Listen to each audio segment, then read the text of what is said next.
Hello one and all. ఈ మధ్యనే నేను సప్త శనివార వ్రతం చేయడం ప్రారంభించానండి. ఇది మూడో వారం. అయితే అడగకుండానే దేవుడు నాకు చాలా ఇచ్చాడండి. అడగకుండానే నేను ఆశించిన జీవితాన్ని నాకు అందించాడు. ఇప్పుడు పూజలు చేసి వ్రతాలు చేసి దేవుణ్ణి డిమాండ్ చేసే కోరికలేమీ నాలో లేవండి. నాకు కావాల్సిందల్లా బ్రతికినంతకాలం ప్రశాంతంగా బ్రతకగలగాలి. ప్రశాంతత కావాలంటే కోపద్వేషాలు వద్దు. ప్రశాంతత కావాలంటే మోసపు పన్నాగాలు వద్దు.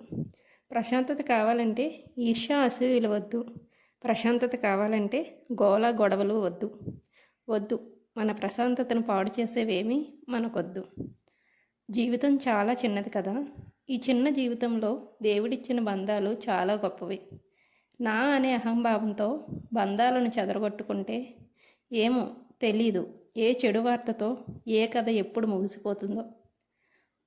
ఉన్నన్నాళ్ళు అందరితో కలిసిమెలిసి ఉందాం, అందరితో ఒకరిలా ఉందాం. కోపాలు తాపాలు లేకుండా ప్రశాంతంగా జీవిద్దాం.